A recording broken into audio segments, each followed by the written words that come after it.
Good afternoon. Good afternoon. Welcome to the informal meeting of the Savannah-Chatham County Board of Public Education. This meeting is live streamed, and I welcome all of you that are in the room today.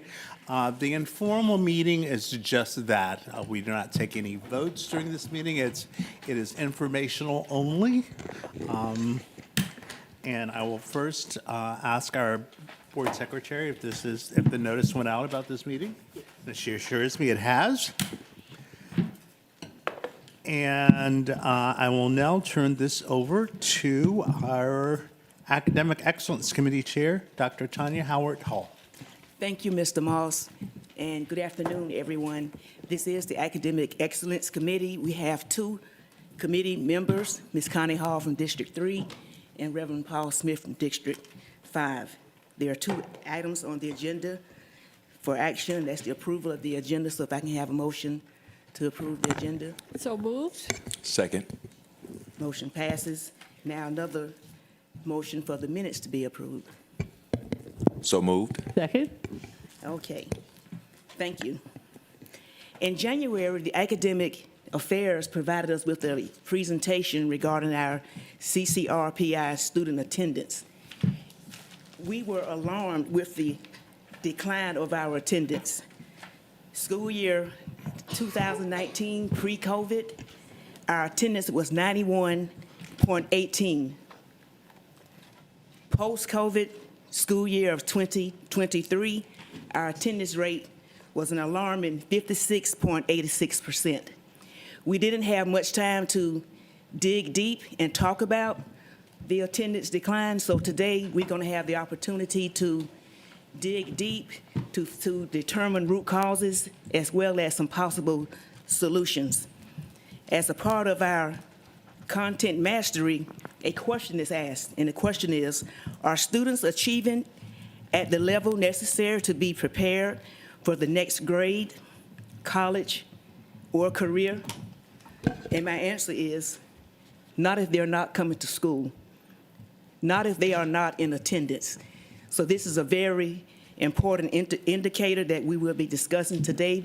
So before we call Academic Affairs up, I'm going to give this time for our superintendent, Dr. Watson. She have a few words prior to the presentation. Thank you for that introduction, Dr. Howard-Hall, and I think your question is a valid one and a compelling one that we need to be asking ourselves. I'm both dismayed by some of the data that you will see today, but also excited about the opportunity to move forward to better engage our students and have them not only come to school, but thrive in school. And so that is the ultimate goal I think we all want for our students. And so with that said, I will turn the report over to our Accountability and Data Department. I'm not sure exactly who's making, Heather's making the presentation. And we will walk through where we are and where what steps we can take to move forward. Good afternoon. I'm Heather DiTomaso, Senior Director of Student Information Systems. This is actually my first opportunity in 17 years with the district to be in front of you, so it took me a long time to get here, but you're going to see a lot more of me. So I started out on the special ed side as a data analyst, and I have been over student information for almost 10 years, and data is my life. So we may not like the data that we see, but we know we can improve it. All right, so with that being said, so we talked about CCRPI. So attendance falls under the readiness category, and we are focusing on the percent of students absent less than 10% of days enrolled. It's important to notice that CCRPI looks at the entire school year. Our presentation that you're going to see is going to be focusing on semester 1 of this school year. So just know we have a whole nother semester to go for our CCRPI indicator. All right, so first we want to compare. How does Savannah-Chatham County Schools compare to Georgia and our neighboring districts? So pre and post pandemic, in 18-19, we were actually below the state's 13% at 8.5. Our school year 21-22, both the state and Savannah-Chatham County rose. The state was 24.4, Savannah-Chatham above that at 29.3. Last year, SY 22-23, both the state and our district decreased. The state was at 22.9, and Savannah-Chatham was at 28%. So in our comparison group of our Georgia districts, out of these 7 districts, Savannah-Chatham was the 3rd lowest, with Atlanta Public Schools being the highest and Muskogee County being the lowest. In our neighboring districts, Savannah-Chatham was the 2nd lowest, with Bryan County being the lowest and Liberty County being the highest. So now let's look at where we are now. So let's look at semester 1 for school year 23-24. Before we show you the data, I need to explain to you how it's calculated. So we look at the total days enrolled and the total days absent to get those percentages. So we're looking at those that were here at the end of the quarter and the end of the semester.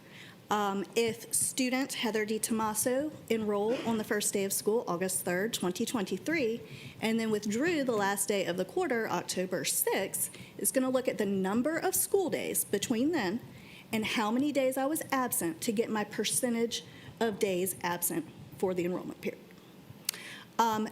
Absences are absences, whether they are excused or unexcused. So a parent excuse counts against us.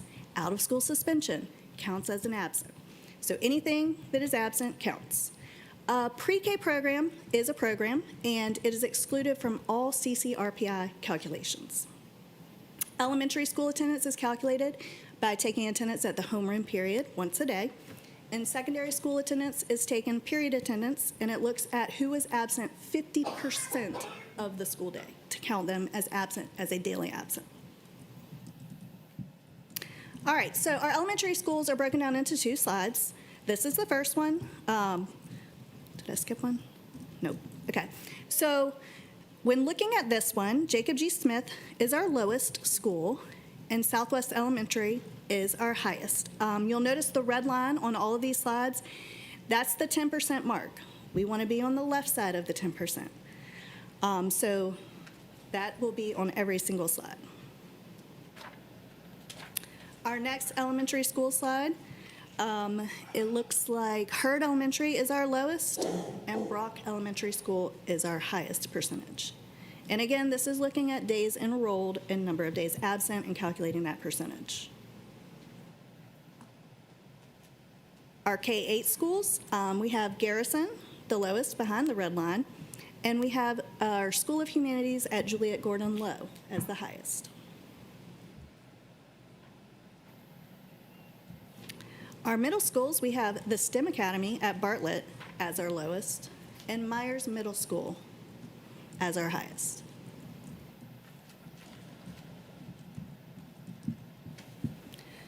High schools, Savannah Early College is our lowest behind the red line, and we have School of Liberal Studies as our highest.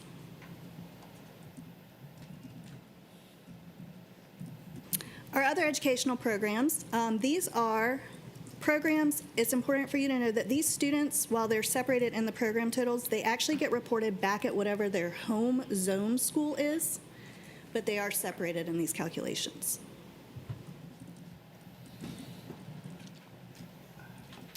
And our alternative learning programs, they also are reported back at our home school. So these numbers will eventually be dispersed amongst those other schools that we saw previously. All right, I'm going to turn it over to Ms. Ball-Oliver. Any questions We have before some Ms. questions. Ball-Oliver comes I'm up? so sorry, yes, Mr. questions. Dr. Brinkman? On the unexcused, excused, if a student is on a school trip, That does not count. That does not count. A field trip does not count as an absence. So they Good question. retroactively go back and mark them present even though I get the telephone calls? Okay. Yes, yeah, there's actually a That's fine, code. I mean- Yeah, there's an attendance code for a field trip, and it's programmed to mark the child present. Yes. But the kid that is ill, For is- 10 days It is absent, 10 is days. absent. Yes. and whether we- hospitalized. Okay. I know that's not a large percent. It's just an interesting, yeah. Yes, no, it's a good point. Yeah. Thank Dr. you. Hoskins Brown? Thank you, and thank you for your enthusiasm, your commitment, and for your report.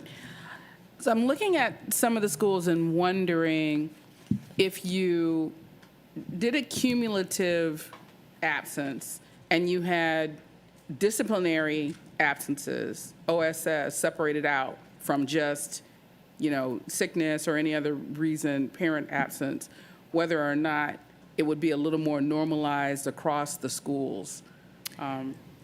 So we could certainly do a follow-up if that is requested, but the DOE does not differentiate between those absences. But yes, we could definitely pull those numbers separately for you. That makes sense, and I'm not directing that needs to be Yeah. done, but here's what my thinking is. My thinking is that we don't have consistency across all of the facilities about discipline. Some facilities, I think you'll go home earlier than in other facilities. And so it may be a way for us to see how discipline is being enforced across schools and to see if there are some other supports that need to be in place that reduce unnecessary out-of-school suspension. Excellent point. Ms. Gabrowski? Thank you, Dr. Bringman, for asking the question I was going to ask about field trips, because I know that I have seen that as a parent. I'll get the call, and I'm like, Yes. wait a minute. So as the data expert, and thank you for your presentation, have we done, I think inherently, the thought is, obviously, as Dr. Howard Hall opened, if a child is not in school, it's hard for them to learn. Have we done a correlation of students with a high absentee percentage to academic performance? So I know that we look at our early warning system that I can't say what academic Okay. affairs said, so maybe, I don't know if Ms. Oliver wants to speak on that. Well, I just would be curious because I think, inherently we anticipate that there'd be a correlation. But if we're looking at the Sure. data, Yeah, what's the grade What breakdown is of the these actual students who correlation? are over the red line? Right. Yes, absolutely. right, and I do wonder about the illness. I know that's a low percentage, but just the other day, our school sent a message, if your child is sick, keep them at home, which is what we want. So how do we reconcile that Yes, as and it's well? a higher percentage these days than it ever was, so, yes. Thank you. Mr. Moss? Building bridges, high, building bridges middle, wings alternative learning. This is where we're sending these students. Yes, they are This alternative high placements. percentage of kids that are not attending. So okay, I guess my question is, if you are expelled and you're sent to these schools and you don't attend, what happens? It reflects the other schools' attendance. So one of the concerns with the alternative schools is that pre-COVID, and when we did have, in reality, transportation, you did not see the numbers as such. But now when students are sent to the alternative schools, it is incumbent upon parents to transport them to and from school. So that is a huge impact on what you see at those numbers. Previously, we moved away from this practice, but if a student did not meet the attendance requirements of the alternative school, they had to remain until they had actually done their time. Now it is when we put that end date there. But again, transportation is factoring into this.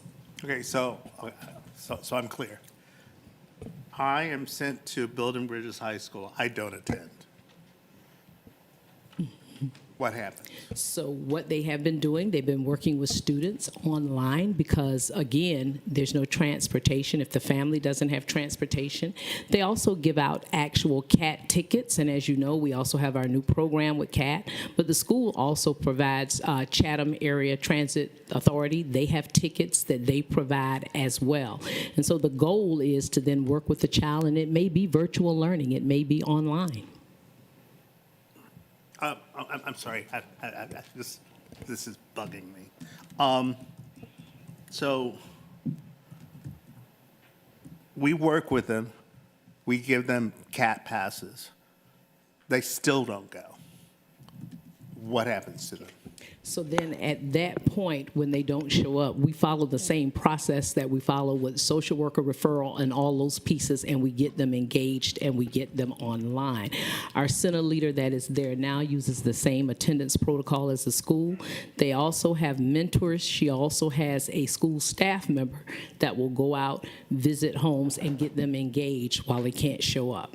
Sometimes you'll even see Ubers in and out of the parking lot because parents are using the Uber system. She has also done a more flexible schedule that allows for some of this because she recognizes that attendance, I think she spoke to some of that when she was here before presenting, that attendance is a huge barrier for her.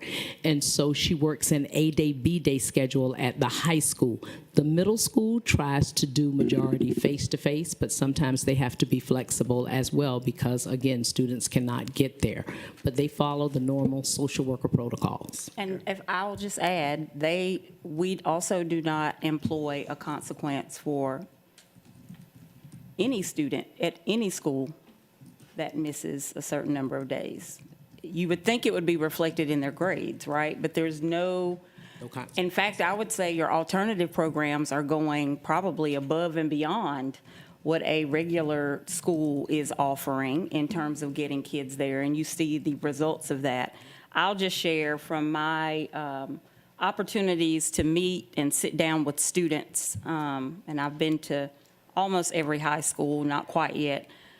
You know, one of the things that students share with me is that post-COVID, and because of an over-reliance on technology, they don't necessarily feel like they have to be present to do well in school, because most of the learning has continued to be computer-based, and if you can YouTube a video of a teacher teaching something, or you can find your own resources, you can leverage those resources, and everything is turned in online. And so the reliance on technology has also contributed to some of these numbers that you see. So, and this is my last question. I'm so sorry, Dr. Hall. That's Howard Hall, I'm so sorry. So I guess, because what I'm hearing now is I'm hearing us doing a lot of work for these students. I'm not seeing them putting anything in, and there's no consequence. So, That's and the I other will- thing that the kids that's- shared is that there is no consequence for not attending So I will school. tell you, and you'll see that if I Relaxed can everything. go through the strategies, you'll see some of where we have that conversation. I will tell you that, and as principals pre-COVID, we're careful about what those consequences are, because if I'm already not coming to school, sending me home is not the consequence for me, because it just perpetuates my issue. But there are other means, other measures that schools can do. But to Dr. Watt's point, again, we know they're not coming. Some of them may be attendance related, especially at the alternative school. So at the end of the day, it is incumbent upon us, as you said, we're doing the work to reach out and ensure that we're providing you with everything that we can in terms of getting you to school. And when we can't, then how are we supporting you because you can't get here, or you're not getting here. But and again, I am seeing these, I'm going to separate students at regular schools. I'm just talking about students that have been sent to these alternative schools. You're already in trouble, right? Mm-hmm. Okay, and this is part of your consequence. Well, you decide, I don't have to do this consequence because there's no consequence for my not participating in the consequence. So when you talk about the alternative school process, and this was, again, I'll go back to pre-COVID because we have not addressed this. It was, and I think I mentioned this, established that you can't leave until you actually complete your time, was the previous process. That if you were assigned for 9 weeks and you missed a greater percentage of days than you should, I'm trying to remember if it was 10%, my age is showing, but I think it was 10%. Might have been a little more than that. Then you had to remain and complete your time at the alternative school. We have not move back to that at this time. Because again, they can't get to school, which is an issue.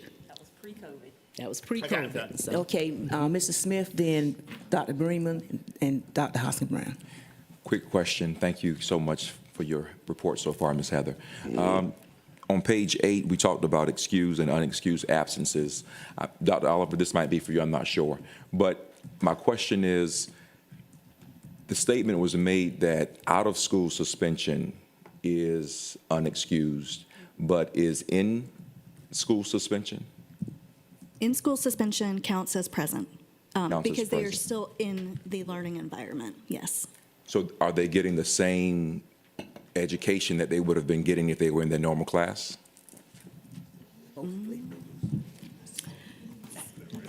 No. The answer to that That's what I'm- question is, are they getting the assignment? So let's separate the two. Are they getting face-to-face teacher instruction? No. Our in-school suspensions are typically run by paraprofessionals, not Right. certified teachers.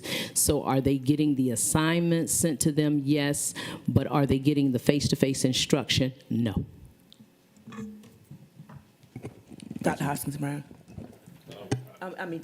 Dr. Greenman, then Dr. Hoskins Brown. I would like to just continue on Ms. Grabowski's comments about, can we separate? I'm going to say, will you please, and we've been talking about third graders, so can we pull the data because, I mean, our elementary schools are just as bad as all the others.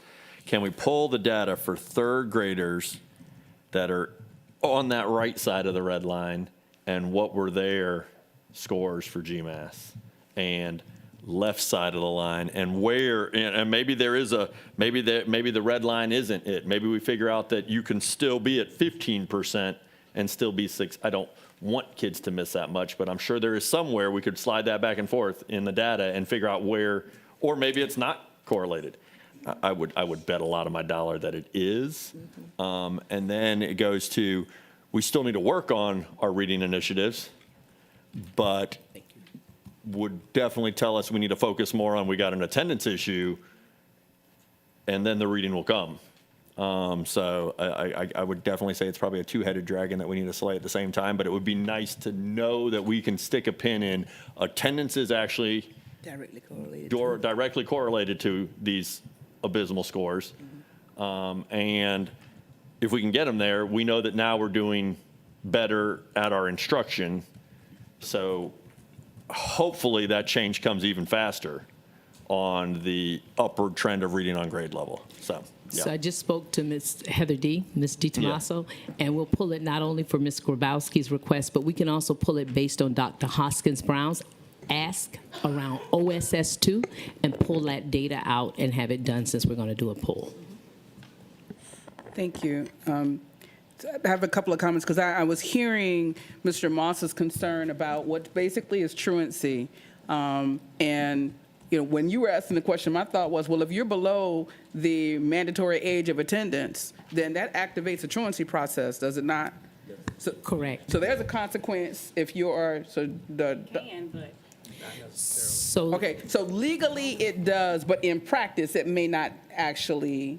I'll let Bernadette speak to this. So it does activate a process, but remember, there's the difference of consecutive, and as we were just talking, they're not consecutive okay. in order to activate that Got it. process. Okay, then I'll drop that idea. So the other idea I had is that, well, you know, I'm just trying to think thoughtfully about this. If I was a kid, if Dion Lynette, living in Georgetown, showed out and ended up having to go to Building Bridges, well, in actuality, Dion Lynette would have had to go to Richard Arnold, which is in the middle of town and very easy to access, which doesn't exist anymore. But the idea of an alternative school that's in the very center of the city has a different level of access than an alternative school that's in the west part of the county.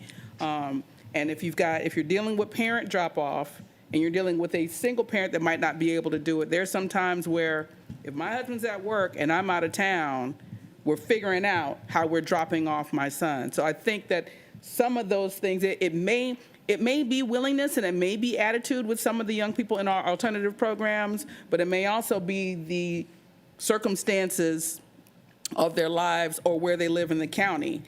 Because the bus schedules, if you look at bus schedules, If you need a transfer, you're not going to make it there by bell time. I understand. You can only get there by bell time if you are on a single route. But if you are going north, south, and then east, west, you're not making it there by bell time. So thank you for letting me make those comments about attendance for those young people. I was thinking about out-of-school suspension earlier when I asked that question, because I knew of a situation where a young person got put on 30 days out-of-school suspension because they were always late to class. They were always in the halls. And I was like, okay, let me get this straight. This kid has been sent home for OSS because, for real, it really did. You're looking at I'm sorry, but yes, I'm looking very shocked because number one, a principal can't suspend more than 10 days. So I don't know if that was a physical, yeah. It was, so, you know what, I may be using the wrong language. They were on 30 days, it might have been 30 days virtual for non-attendance because they weren't in class. And if they weren't going to be in class when they showed up to school, they definitely weren't going to log on. And it got Absolutely. resolved, and that person got back in school in less than the 30 days. But the logic of that decision is what made me bring up how we do OSS, because I'm like, this kid is not going to log on if you can't even get them in the classroom. So another approach is needed for that kind of young person who's disengaged in that way. So we're standing back here having a sidebar. So we're going to be running a report that shows us exactly how many days of OSS are attendance related, because we have that data as well. Okay, Mr. Cashmore, then back to Mrs. Smith, back to Ms. Skowronski, then we'll continue on with the second part of the presentation. Yeah, I was curious about the truancy piece as well, number one. Number two, we had two schools that were to the left of the red line. And practically, it seems that we should focus on those who are absent to the right of the red line and who are low performing. Because there are lots of kids who are absent more than 10 days that are high performing because they're functioning in this new world now of virtual school and online, et cetera. So that's really who we need to target. It's the attendance and low performers, and probably our younger kids too, because we don't want them starting out missing a lot of school from early ages. And then the key point though, and this is run across a lot of our themes, is transportation needs to be fixed, period. We need to do it this budget cycle, effective August. Amen. Period.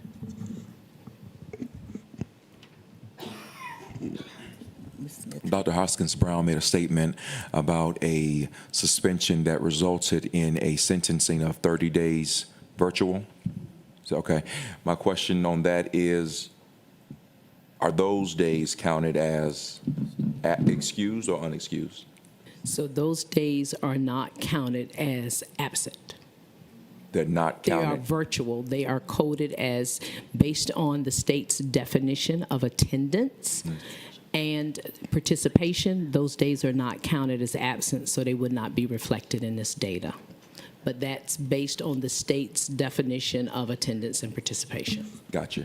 And they as well would not be receiving face-to-face or interaction from their teacher throughout that day, or will they? Correct. It would be virtual, so there could be, yes, some like Teams and Zoom and those types, but not in a classroom in person. Gotcha. It would be through virtual Teams or even Zoom. Okay, Ms. Skowronski, then Dr. Bremen had a quick point.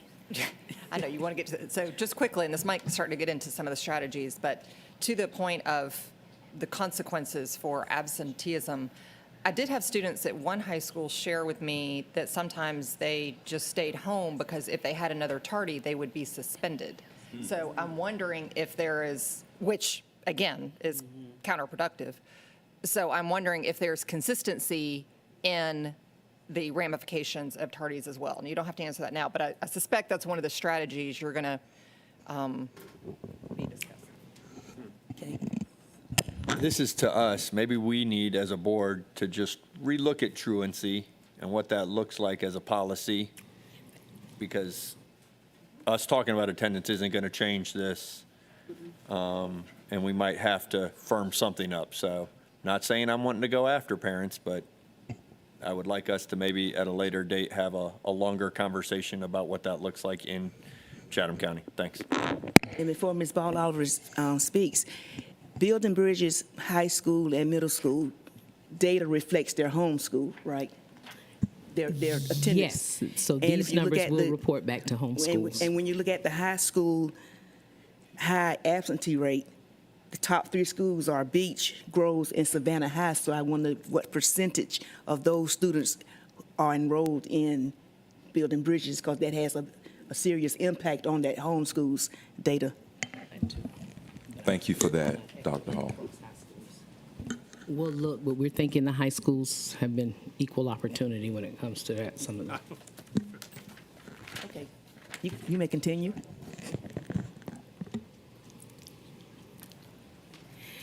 Our current strategies. I'm going to try Ms. DiTomaso and say I haven't been up here in a while, so this is my first time in a while. Nice. Since last month. So just thought I'd try to stay off the grill.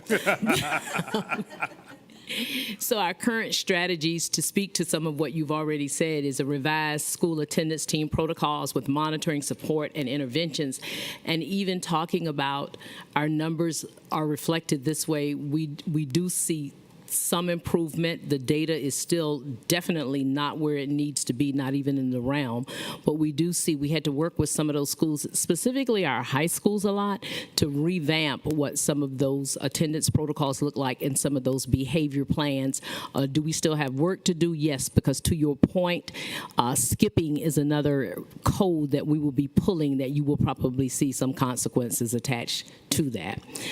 Use of student survey data that assists schools in developing, implementing, and monitoring those cultural reset plans. We talked about a positive school climate having an impact on student attendance, as well as the instructional delivery. Dr. Watts spoke to the technology and the devices and actually having that face-to-face engagement with instruction that is relevant for students and building those relationships with staff.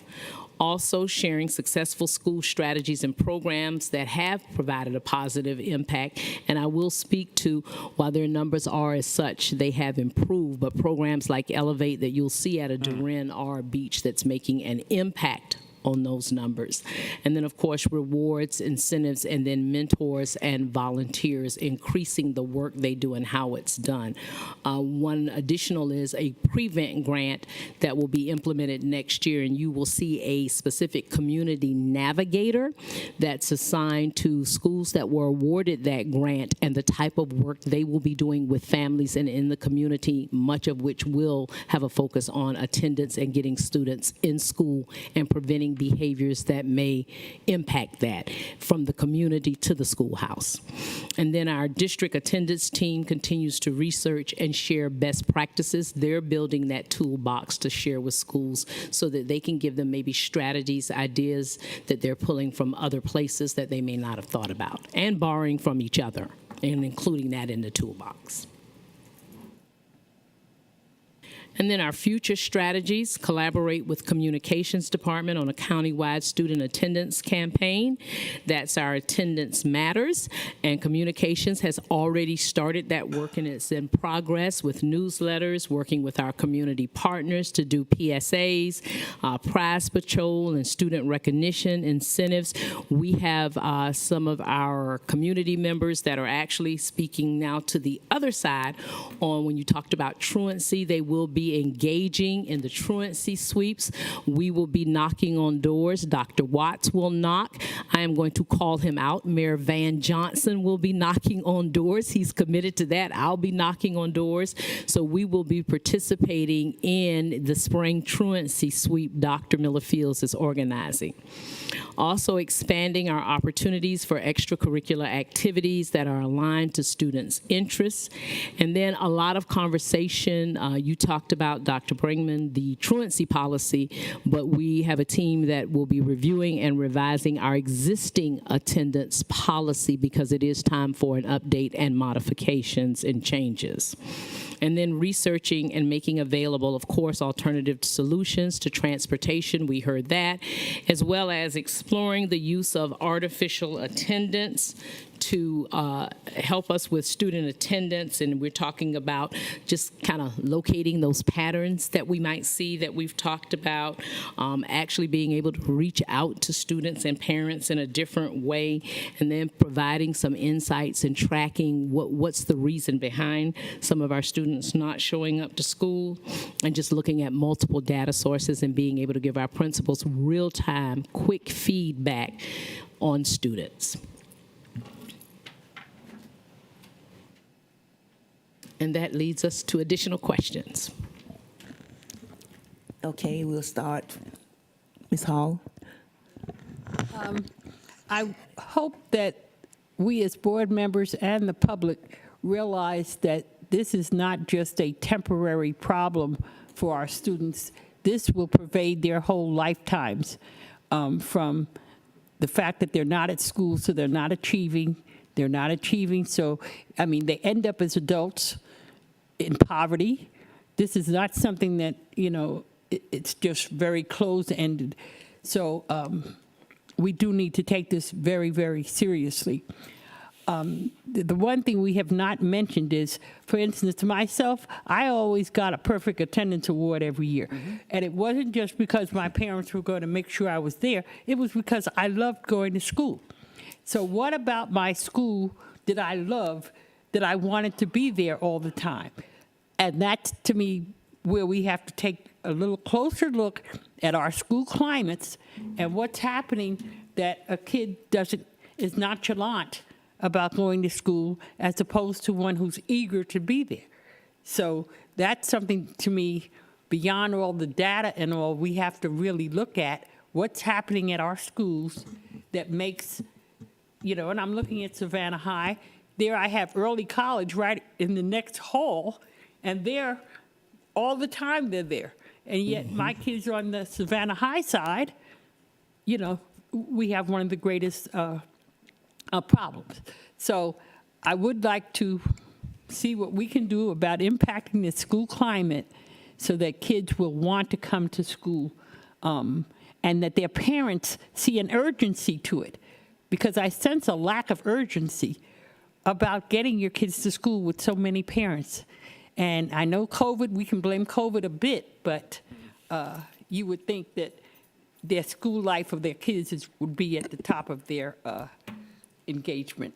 And that's why we did, to your point, Ms. Hall, talk about that student survey data, because one thing about our students, when they're taking those surveys, they will be honest and tell you what's going on in the school. So making sure that that data is used to do a deep dive and identify those issues that are in the school, and then what's the plan to make those changes so that we do change that school culture and positively impact our students wanting to be in school. Whose job is that going to be to do that? So that will be at the school. It will be collectively. We collect the data. And of course, it'll be the principal supervisors. We collect the student survey data. They take the student surveys, and that data is then provided to the school. But it will take supervisors of principals to help assist them, because every school may be different. So we can identify it and share that with you, but then everyone has to come to the table to develop the plan. So you're going to get the data. It's going to lift up where your areas of need are, but then it will be incumbent upon supervisors to take a look at that data and help each school develop their plan that's going to specifically address that. But you can't do it in isolation of the school. I want to see a more organic, I want the kids involved in this. If Dion is my good friend and she's at school every day and I'm there when I feel like it, let the school use Dion to encourage me to be, you know, get the kids involved. Don't just look at it from top up here. But what can I do as a student to get my friends to be there every day? And I think some of that, yes, that student campaign piece, making sure that we have them involved in those reset plans. Because kids will tell you why they want to come and why they do not. And high school kids will be brutally honest. Okay.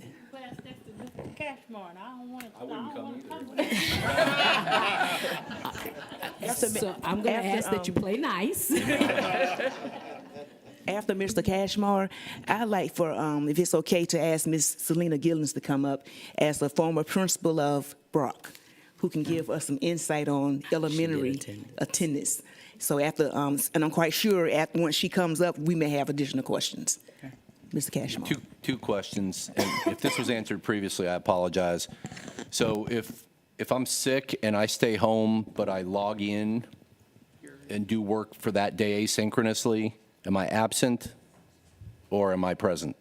So I'm going to let Heather D speak to that because she's the data guru. So if you have a doctor's note that says you cannot be at school, then we do not provide you that option. But if you are out for said COVID and you have your 5 days and you're symptom-free, then yes, you can do that non-instructional virtual participation, and you get an attendance code that indicates that the instruction is going on virtually. So is this a district rule or a state rule? This is a district policy that we've implemented. Okay, Say that one more time, because I don't think I knew that. So we have a virtual code where, and I could be wrong, but sometimes if they are able to and it's approved, I know that there have been extenuating circumstances where they have allowed students to participate at home, and it's that same participation code. We created a code for it during COVID. But you have to meet the definition of participation. So you have to participate with your teacher. You have to be on the LMS. Let me make sure I'm clarifying my question. If I am sick, let's just say I go to the doctor and the doctor says you're sick, but I'm sick, I don't need to be at school, but I'm able to get online and do my work. Are you saying that will not allow that kid to be able to be present?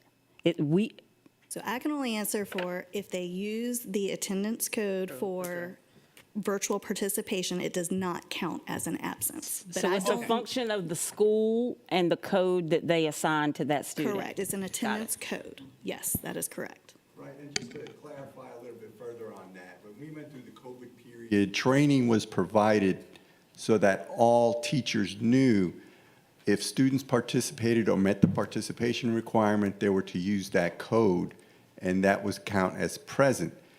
That can continue.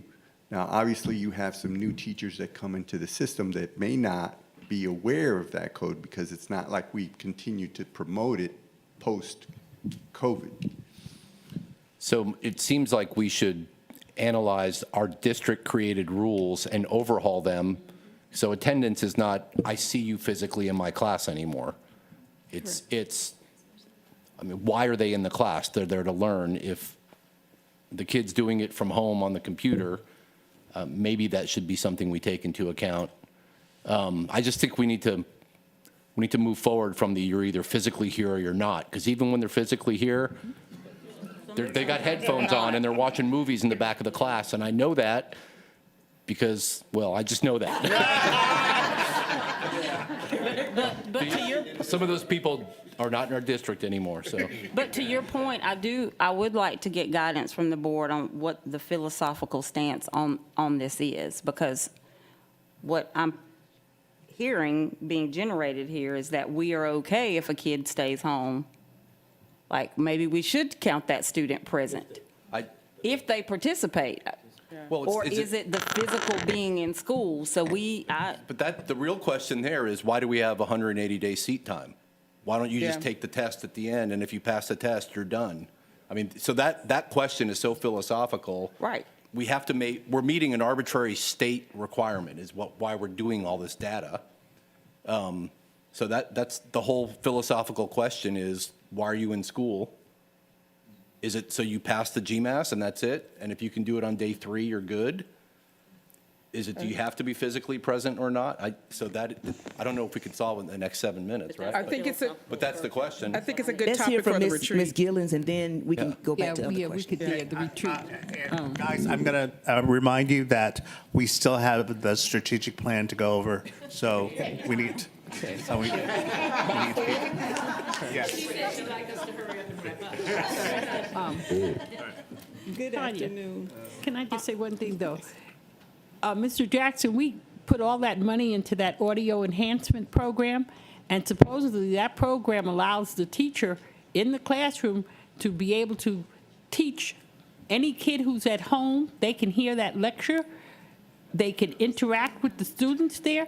So if we have that kind of program available, then let's use it.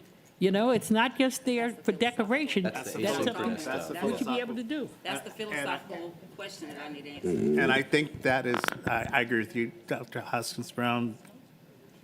This may be a topic for retreat. Okay. Ms. Gillens? Good afternoon. One of the things that was not identified are our children who walk to school. We spoke about transportation, but for Brock, where the majority of the students, I would say, venture to say about 60% of them are walkers. So if we have inclement weather, they're not coming. You know, and sometimes their parents go to work before they leave home for school. They're not coming if somebody's not there to wake them up. So having a dedicated social worker was our fix. So we had our social worker to go and knock on doors every day. We didn't have to wait for a truancy sweep. So pre-pandemic, our numbers were great. Of course, they did decline after the pandemic. But we have to think about, Ms. Hall addressed it, intrinsic motivation to come. So there are things that we need to look at, how we're going to draw them in. Brock has the walking school bus, one, for safety, and the second reason is so that I can walk with my friends. I have a group to come with. We're all wanting to be there together. And that worked really well in the beginning, but if you do not have that push from home, it doesn't always work. And as it relates to truancy, the court system has not picked up in holding parents accountable for attendance as they did pre-pandemic. So until that is in place again, we're going to continue to have these issues, especially in those areas for those students where they walk to school and they're not intrinsically motivated to just get up and come on their own. Okay, I've been notified that our time is. So let's use about 3 more minutes. 3 minutes for questions, and then we'll wrap up. We'll wrap it up because we can actually be here for another hour discussing this. Or more. Well, mine is very Dr. brief, Hoskins and Brown. that is the attendance. So if you are absent for 10 consecutive days, and that activates a withdrawal. Yes. But so I've been focusing on the 10 days, and I've been kind of ignoring the consecutive. But if they're not consecutive, then we don't send the letter home that says, hey, we're missing your young person. Yes, we Okay. do. Well, at Brock, I can speak for Brock. We Okay. did send a letter home after 3 consecutive days. Okay. They get a letter. And teachers have to document after the second day consecutively, they call to find out why the child is not there. And then that prompts our social worker to knock on doors if we're not getting a response for a parent or if the child doesn't return to school. So we didn't necessarily wait until the 10th day. Okay. We had a system in place because I had a dedicated social worker. My colleagues don't all have that option, and their social workers may have 7 to 10 schools each. I understand. And that's helpful. I was trying to find this information. Our policy JBA talks about attendance, and I was looking for if you miss a total number of X days, then it activates something for that student. Do we have that number? You're looking for the truancy protocol. And so there is a truancy protocol. So you have a protocol that generates itself in the system.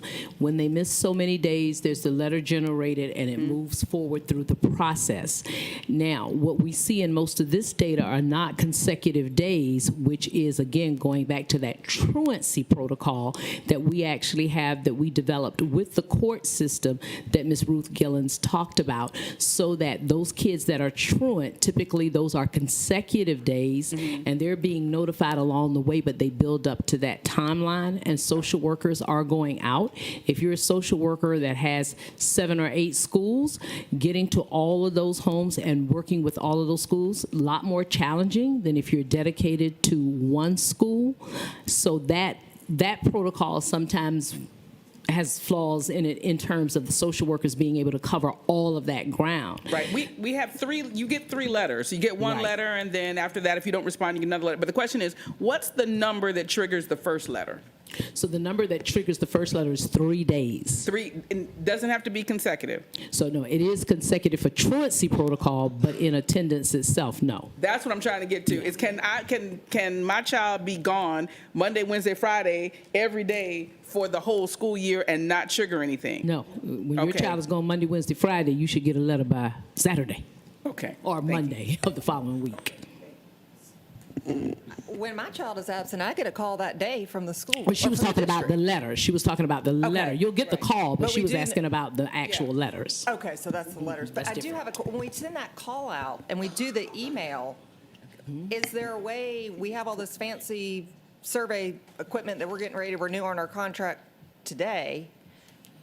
Is there a way to link that call out to a response back from the parent, that the parent is, aware that their child was absent? When and a call-out is done, it does give us a report that states whether it was a live response, whether it was a voicemail response, or no answer at all. We get that as principals. A report comes to us every day as well as to our IS. So parents are aware. They'll get one of the 3. And we also use text messages as well because they respond to those because they're tethered to their phones. So, but of course, I'll reiterate, I had a dedicated social worker, so we could do those things, and it worked for us in improving attendance. Well, I guess I'm looking at district-wide. Is there a protocol that would be valuable in understanding and having a response back from the parent? Not only did they receive the message, but a response back about the reason for the absence, if that would be of value. I think that might be a part of what we're talking about when we say we want to begin to explore artificial intelligence, because it gives us the ability to aggregate a parent's response. Because the key issue here is we've got to get to the root cause of the absence, right? Once we identify the root cause, then we know how to best strategize. But without, I don't think we have a way in which we are collecting the parent's direct response. We don't, and that's what I'm Right. saying. Like, it seems like that would be something that we could. But we would have to look at a tool, technology to do that. And there are places across the country that are doing that. Okay. And I don't know if this is the perfect solution, but actually for Q4, we are piloting our online attendance excuse form. Fabulous. Where the parent can go straight into their parent portal account, upload their absent excuse. We have 10 schools who are piloting, and it will go live for everybody next year. Hallelujah, because And- just finding and- who to email at the school can be a challenge. Yes, and no more lost excuses or it going from the child to the teacher to the office. And, you know, we're piloting it to make sure that we have all of our bases covered, but when we launch it, we can put the link to log in directly to the parent portal in the emails that go out every single day. So that's one way. It's not 100% perfect, but it's moving forward.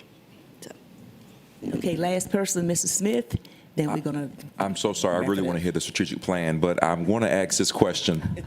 I want to ask this quick question. Page 17, it talks about exploring the use of AI to assist with student attendance. My question is, have we seen anything work in that field so far? So yes, Dr. Watts and I both, different conferences, different groups of superintendents who actually have data that shows they're now using it and actually seeing some success with it and how it's reaching out and including families and giving them real-time data so they can respond immediately and engaging with those families. Awesome. Thank you.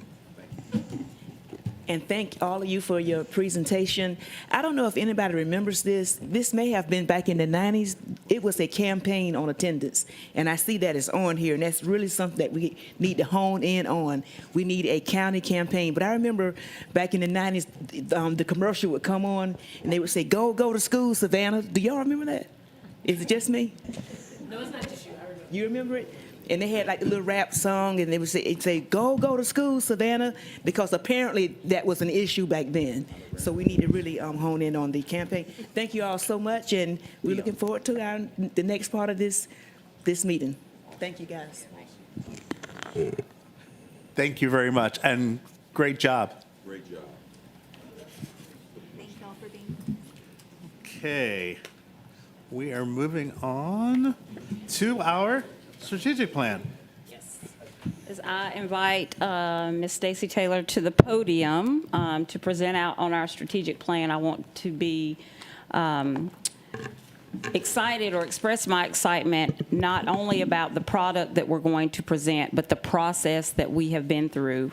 Today you can see several members of our extended cabinet in the audience, and I've just been super proud of their investment and their being all in and collaborative, cross-collaborative, and getting to this final state. So the actual process has, you won't get to see that today, but that is what I'm most proud of. Good afternoon. I'm Stacy Taylor, Deputy Superintendent of Strategy, Innovation, and Performance. I am excited to be part of the team. Unlike Heather, it didn't take me 17 years to get here, just about 6 months. But I am excited and glad to share with you this afternoon, and I will be providing you an update on our strategic plan. I would like to begin or ground our conversation in the strategic planning framework. You're familiar with the framework, and this is the framework that was used to create our existing strategic plan. And today's presentation will focus on the strategy portion of the framework.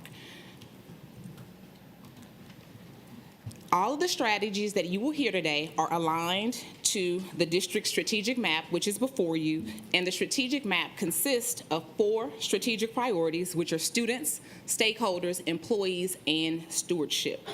You'll notice that in green, you'll see the strategic priorities and their corresponding performance objectives, which are listed in yellow. Across the top of the strategic map, you'll see a dark golden arrow that says transformation of organizational culture and climate. We'd like to kind of earmark culture and climate as the central theme across all of the strategic priorities and objectives. We understand that culture is not a standalone element, but instead a foundational aspect that influences how we approach and execute all of the strategic priorities as well as objectives. As we pursue each strategic priority, culture acts as a driving force. It shapes how we make decisions, how we address challenges, and how we foster a sense of ownership and accountability among our employees. A little bit about the approach. The superintendent kind of took my thunder, but I still want to take this opportunity. I have my squad with me. So I'd like to ask the cabinet and extended cabinet to stand. These folks have served as a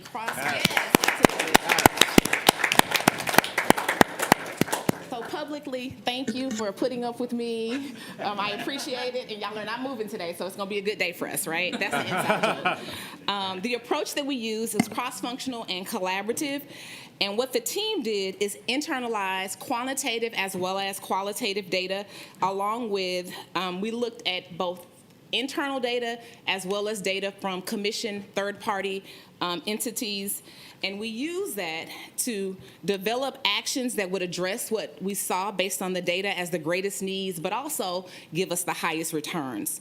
Our next phase of work is really operationalizing the strategy, so we'll move from strategies into tactics. I mentioned the commission third-party studies as well as reports.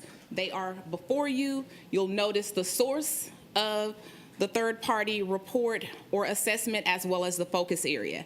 I'd like to point out that there are a couple of reports that are in progress or still pending, and you'll see that noted on the chart that you have before you. As it relates to the context of this presentation, I'd like to point out that the strategies that we'll outline are related to the specific things that we'll do to achieve the performance objectives. We won't get into tactics, so we won't talk about the details of how we'll actually execute them. So we won't talk about the who, when, and where, but we're going to talk about the what today. Today, the strategic priority champions, and if you're a champion, wave your hand.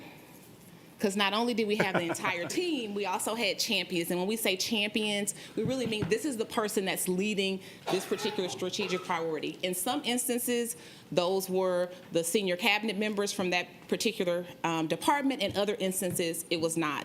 To the superintendent's point, the team has done a yeoman job and has leaned in to this work to really think outside of the box to develop strategies that will advance our district.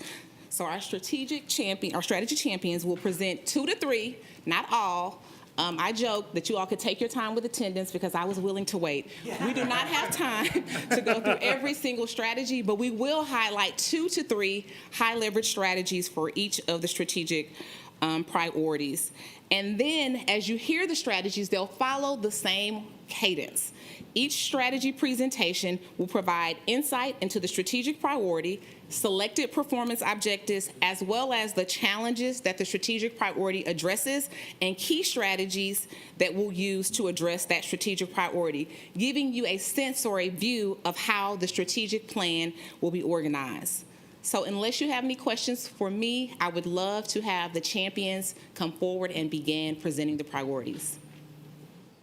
With no further ado, we'll have our first priority, which is Strategic Priority 1, and Ms. Bernadette Ball Oliver will present that for us.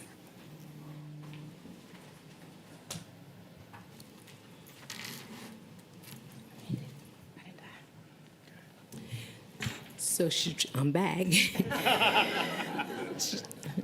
Strategic Priority 1 focuses on our students, of course, our number one priority. I know that they say they're not in any order, but we know that they're our number one priority. And so the performance objective is student growth and achievement for choice-filled futures. And as Ms. Taylor shared with you, we looked at what our challenges were, and we pulled from multiple data sources to include information from our student and our teacher senate, as well as the superintendent's 100-day plan. And we looked at some of those challenges lifted up were ensuring that every student is a proficient reader. We got that from our data as well. And then increasing instructional rigor and higher level thinking skills for students.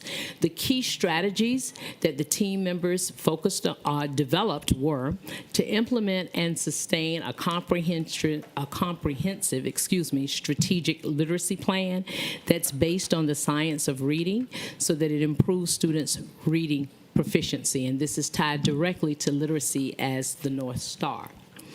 Also, to restructure support services and provide equitable resources to our schools that are identified as priority schools. And then an alignment of our community partners to assist with achieving students' reading on grade level. The next performance objective, provide high-quality support and services for whole child development.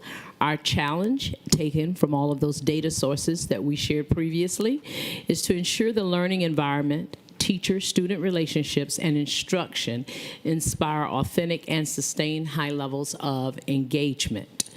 And the key strategy was to improve classroom culture and instruction to inspire and sustain high levels of engagement. Just would like to point out a direct link and correlation to the previous presentation as it relates to attendance. And that is what the root of this strategy will be, getting to improving this and thereby improving the data you saw in the last report. Any questions for Strategic Priority 1?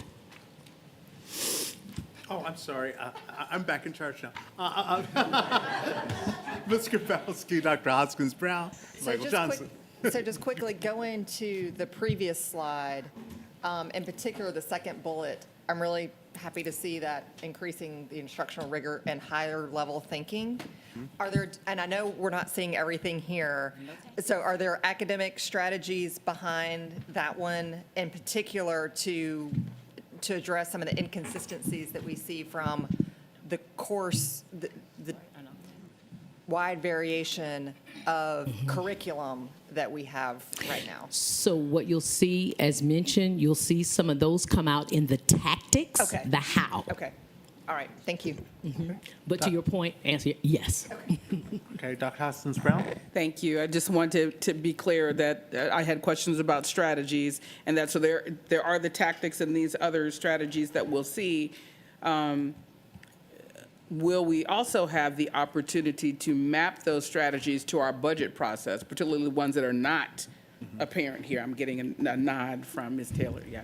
So yes, all of this is actually, so all of these link together. The budget process is not separate from the strategic planning process. So all of that has to be examined together, and they actually work together. So we're spending our dollars where we say we need to, where we say we're putting our focus, which is identified in our strategic plan to improve student achievement.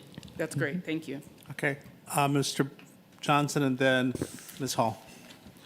It's a quick comment. I just want to say, going through this and looking at what the strategic priorities were and the performance objectives, I really appreciate not just getting the key strategies, but what the challenges are that we're going to be trying to contend with those strategies.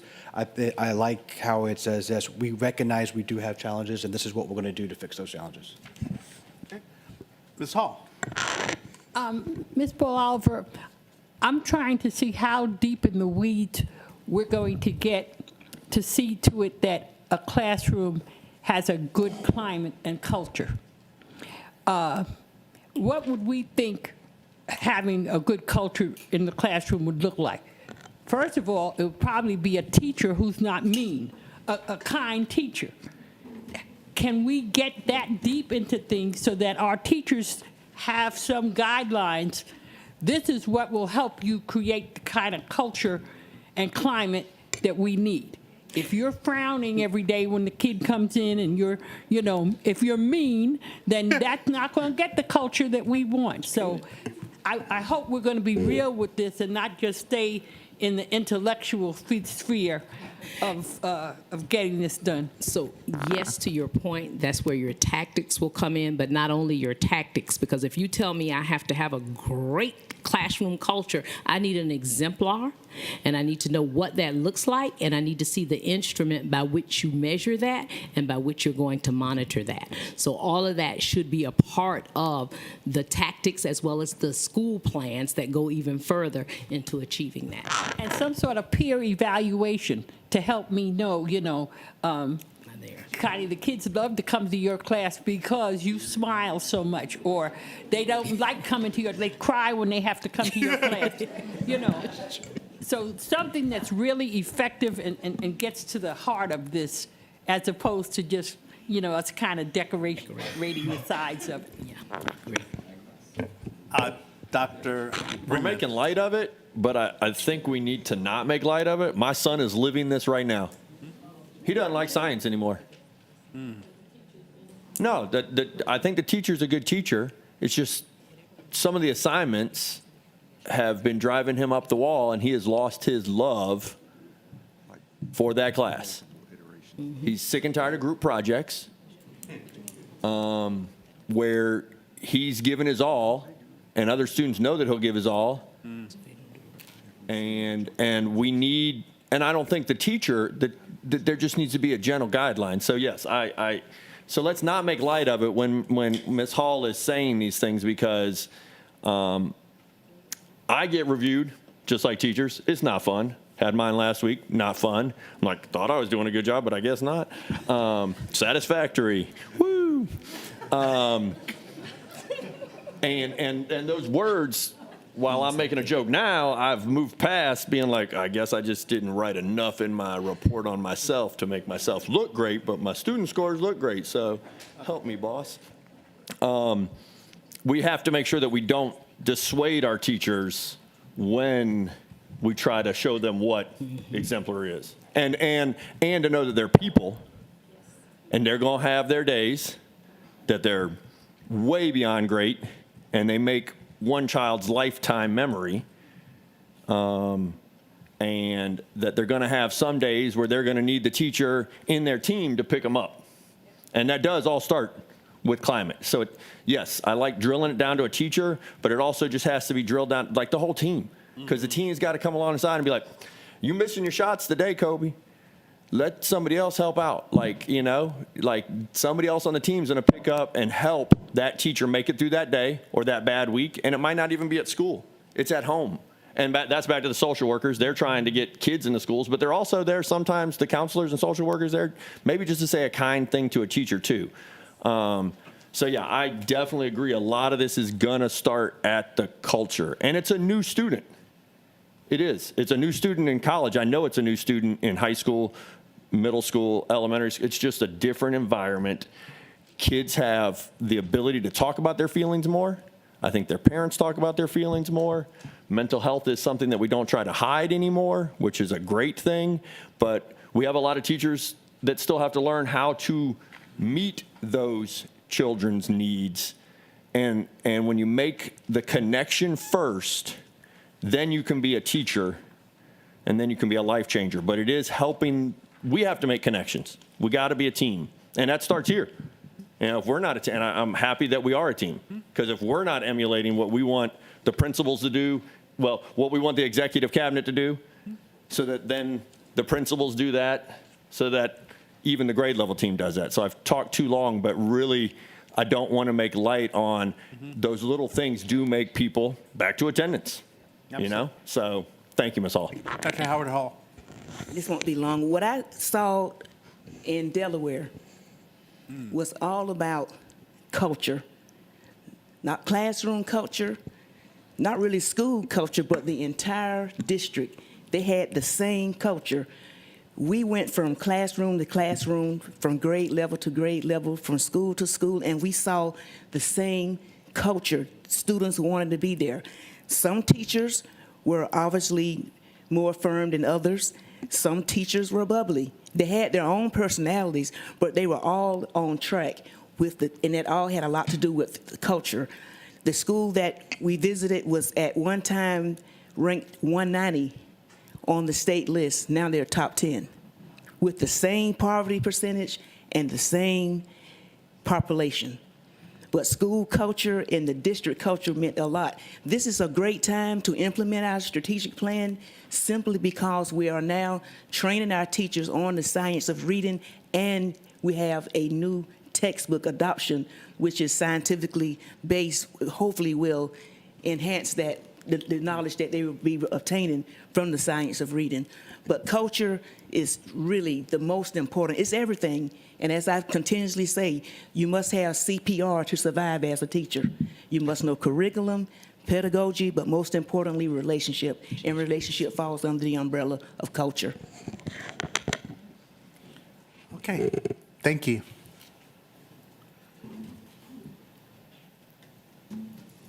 Star number 2. Priority. Champion 2. Stacy.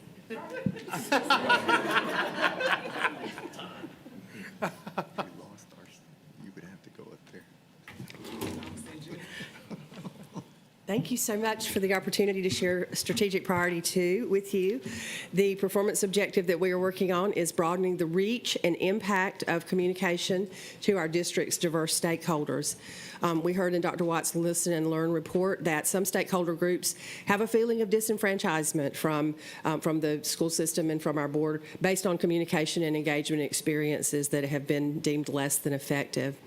Our key strategies will be to hire an additional support staff to assist with interpretation services, to communicate and train on the use of our language interpretation tools that exist in the district now to all district employees, and to ensure district communications are translatable and accessible by our diverse audiences. Any questions? Yes, Dr. Costumes-Brown. I just have a comment. I think this is highly responsive to the feedback that we've gotten from stakeholders in the past few months. Yes, ma'am. And I hope that they, recognize it as an effort of the district to respond to the concerns that they've articulated. And as has been said, there are strategies in addition to these. Exactly. So if you're a stakeholder sitting out there watching this online and you don't see yourself in this strategy, what other strategy is in the tactics or coming down the pipe that addresses other stakeholders?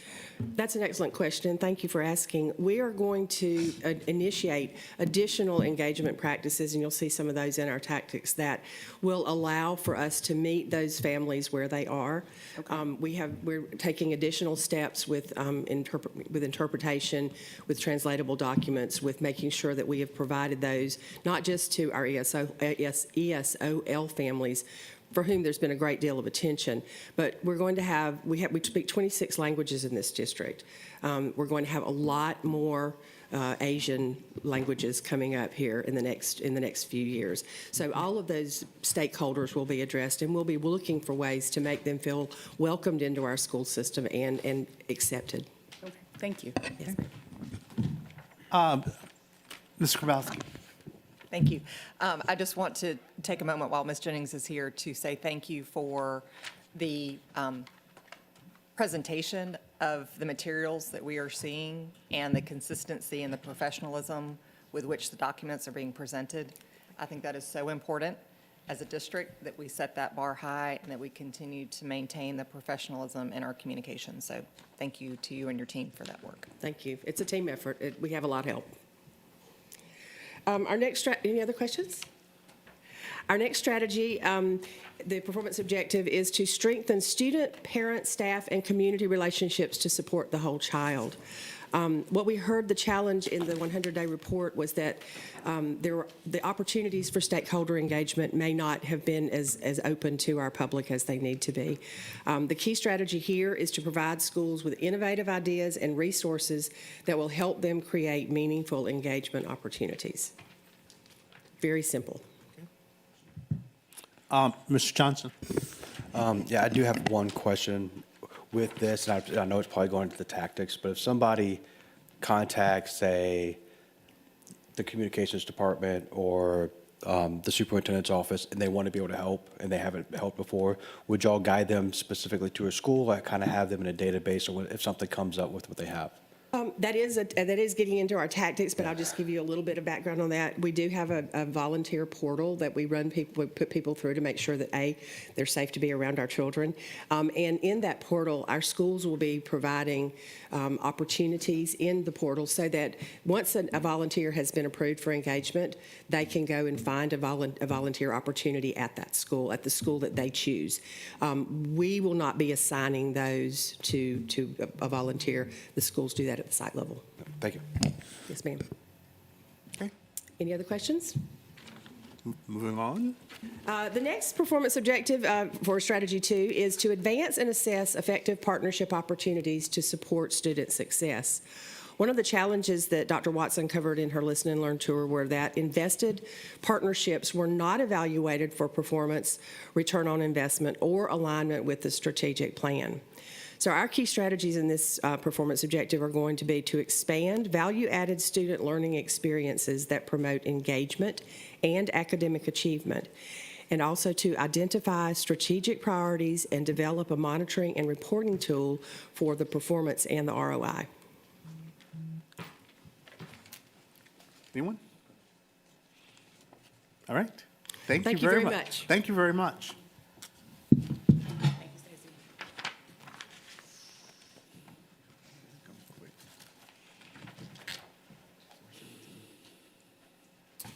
Good afternoon.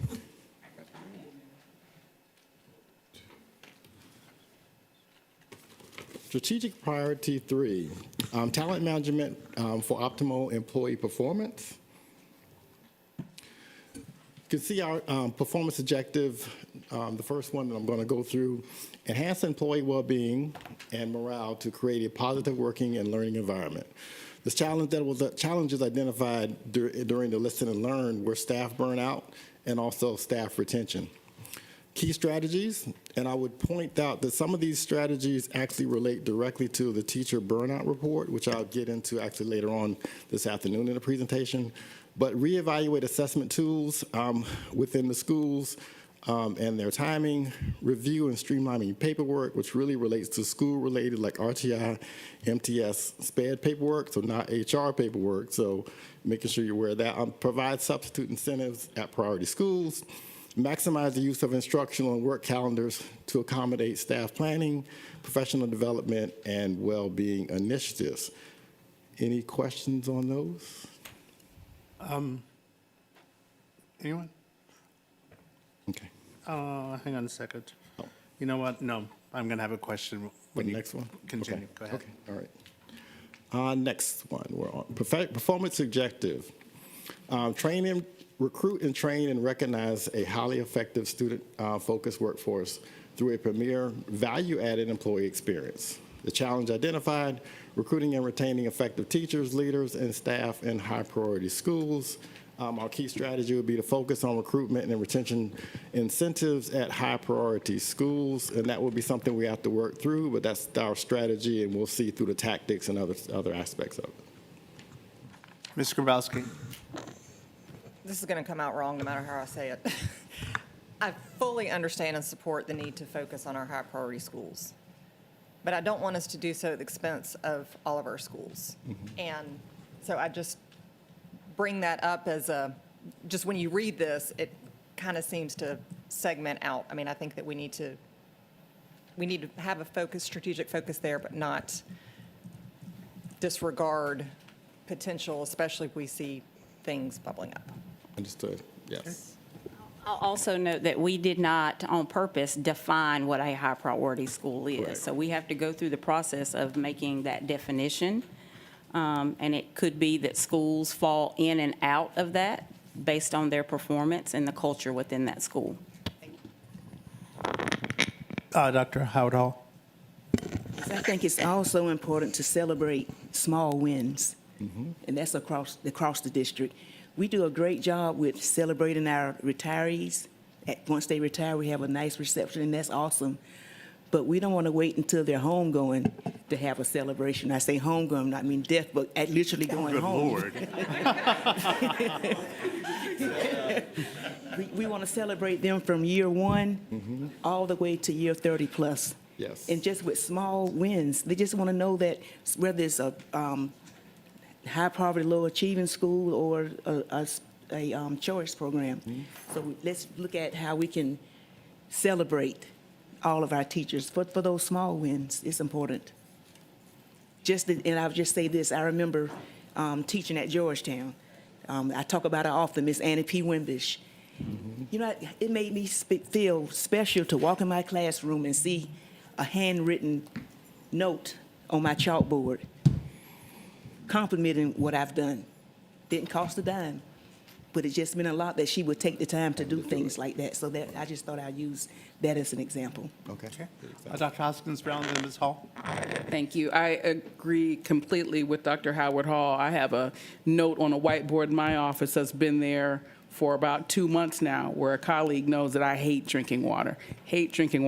And she wrote on the board, "You are loved, drink your water." And so I drank water, and I've left it up there. So I agree, recognitions by peers, by mentors makes a whole lot of difference. I'd like to know how recognitions line up in our tactics and how we do that. Today, in mentioning that, I just happen to be wearing my 25-year pin as a federal employee. And it's a very small pin, but it's a very big deal for me to be at this place in my career. And I was really happy to get my 5-year pin. I was very happy to get my 10-year pin. So I know that there are tiers of recognitions that we can do that are near peer and that come from other levels.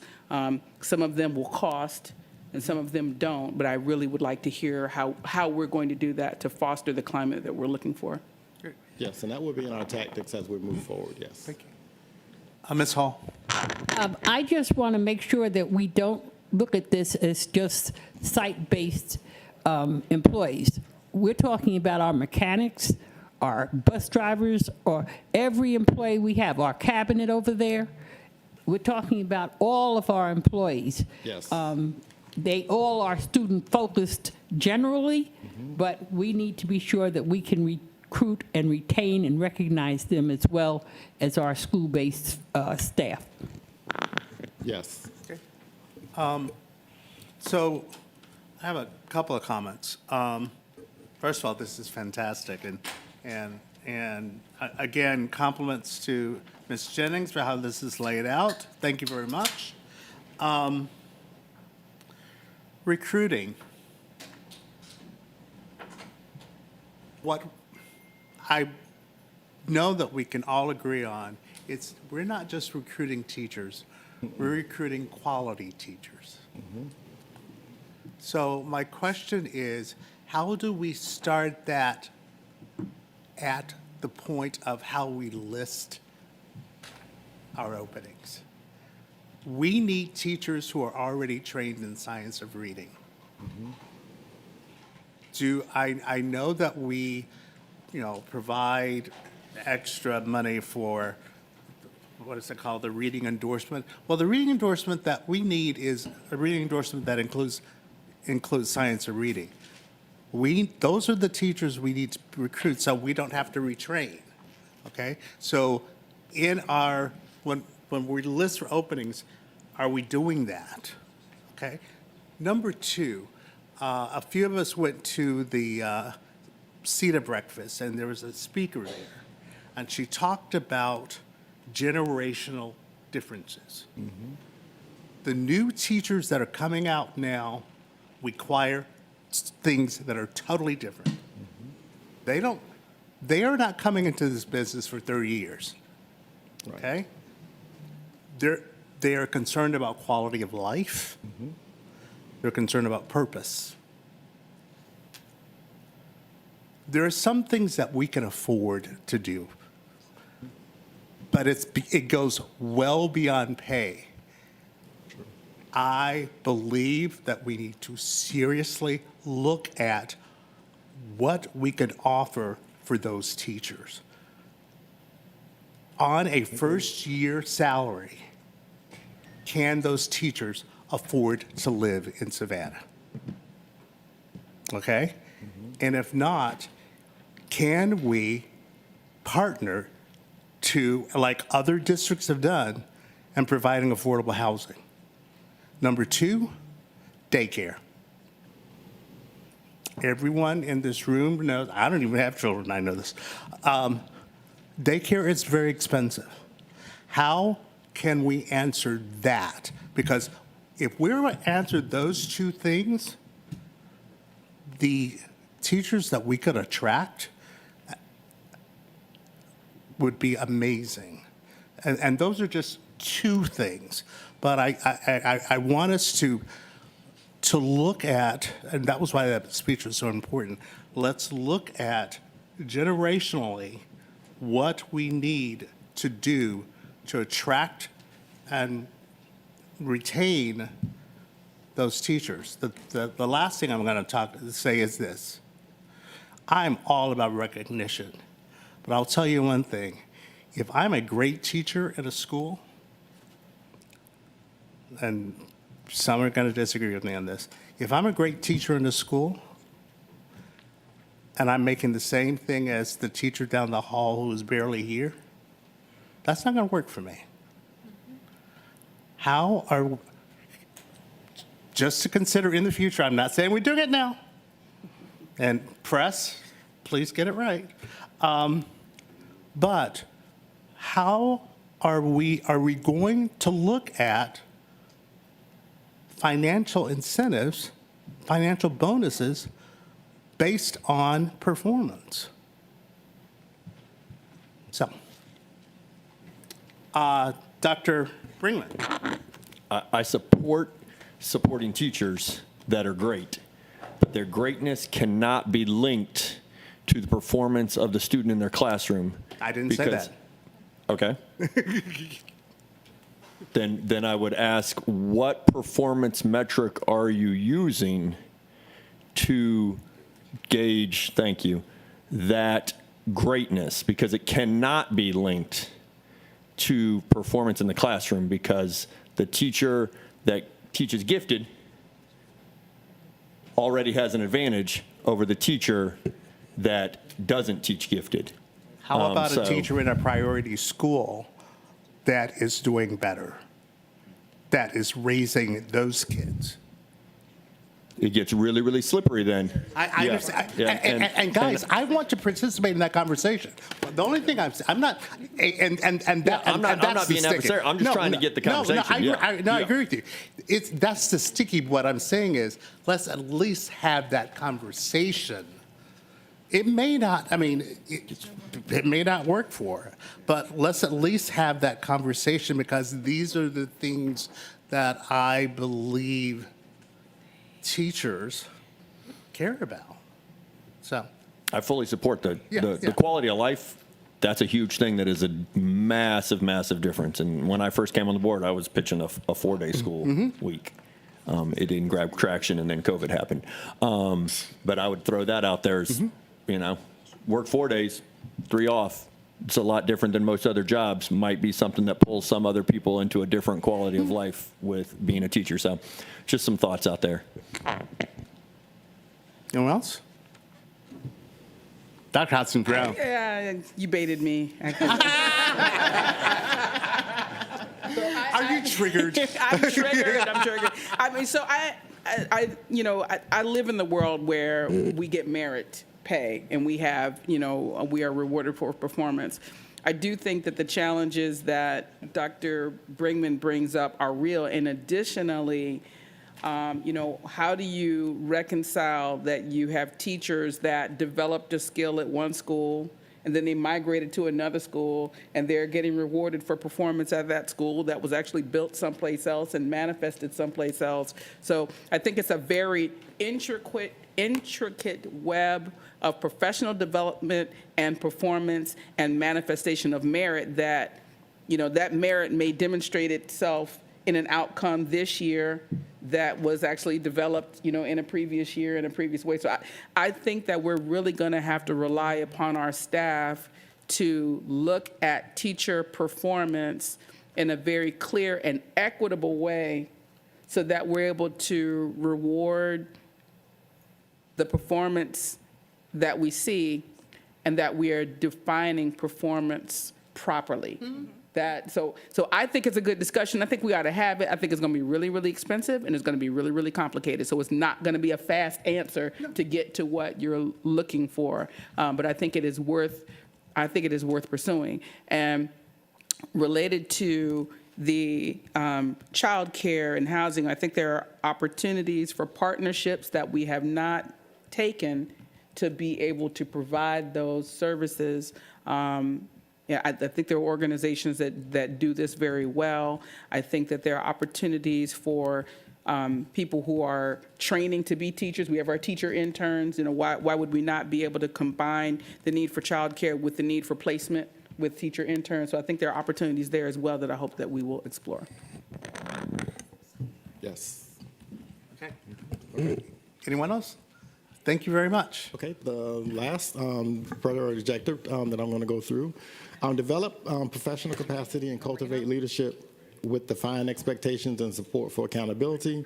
The challenge was inconsistent implementation of hiring practices and transparency in the hiring promotion practices. The key strategy, develop and implement a multi-series human resource capital leadership training program that will provide hiring expectations and ensure transparency and consistency in hiring. Just as was mentioned before, that is something that we could use to kind of make sure that we are training everybody the same and making sure we have that same foundation.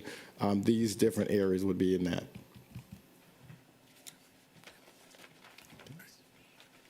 Continue. All right. On to Mr. Jackson.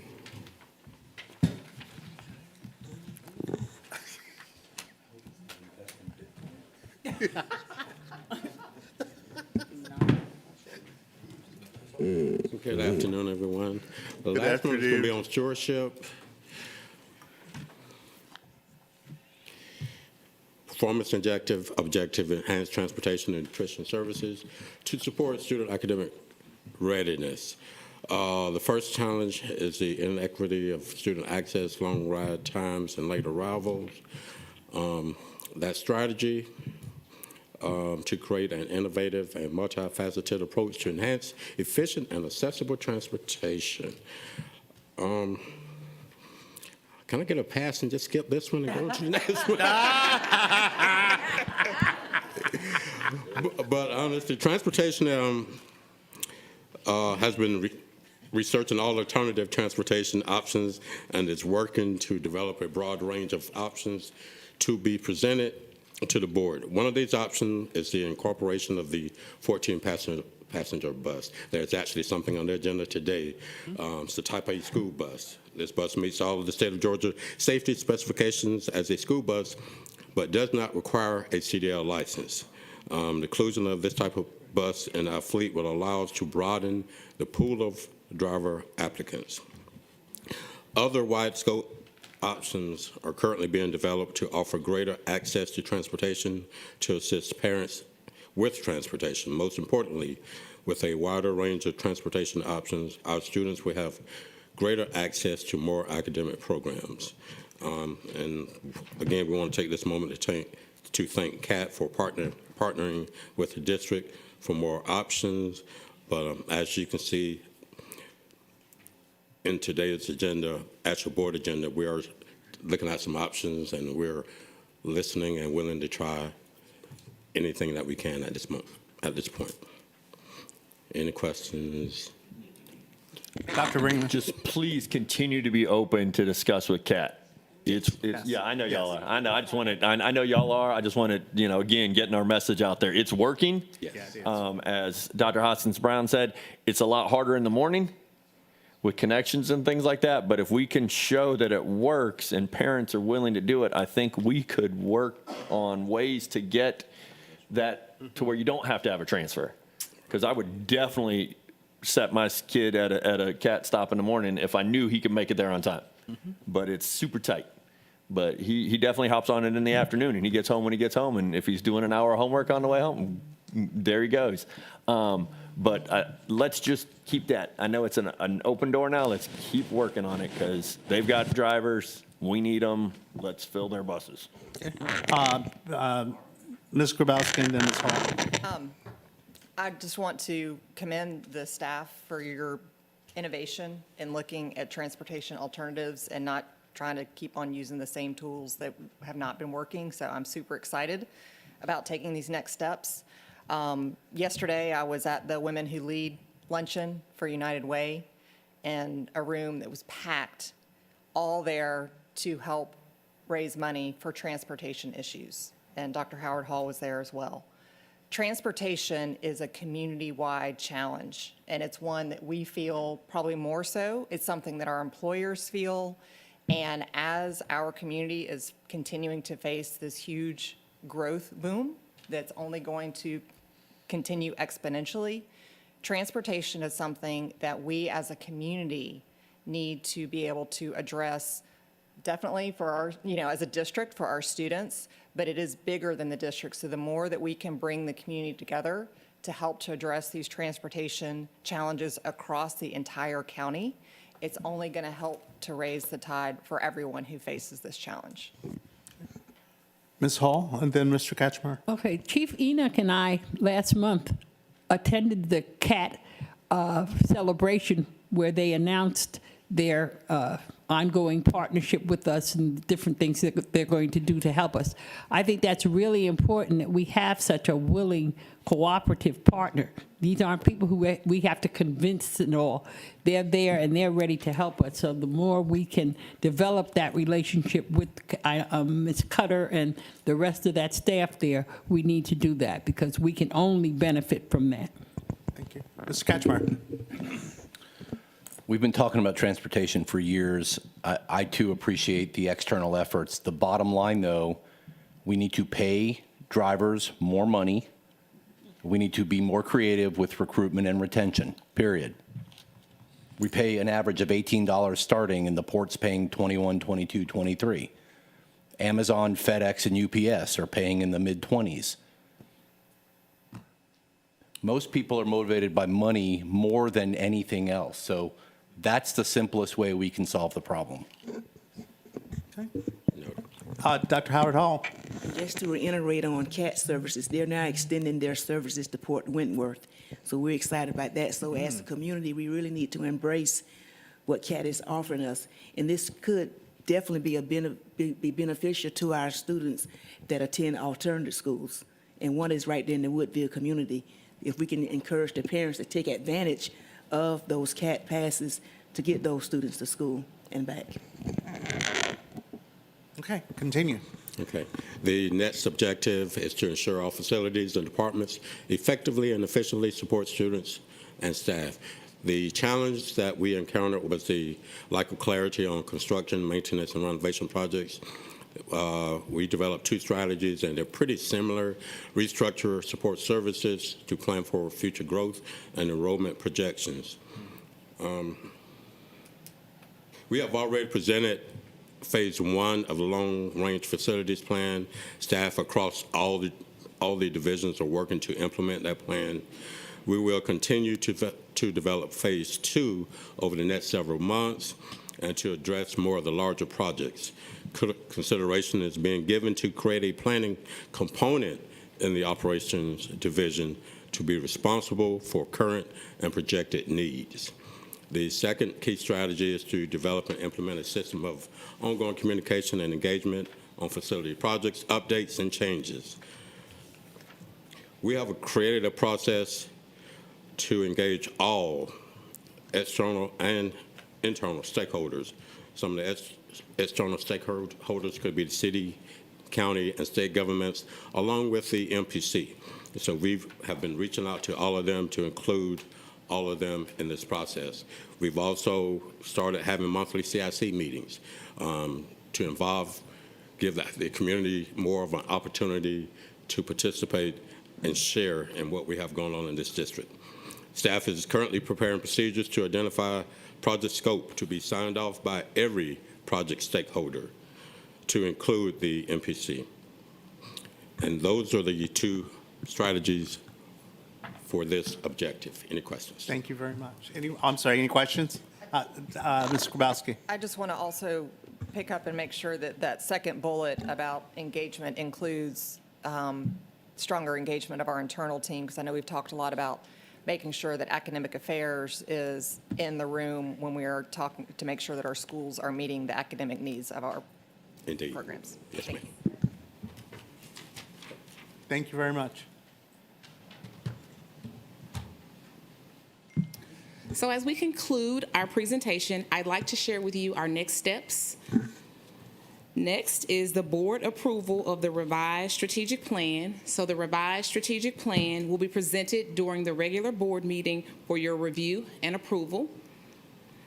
On Friday, March the 15th, we will begin principal engagement. So principals will have an opportunity to internalize the strategic plan as well as provide feedback as it relates to strategies and tactics.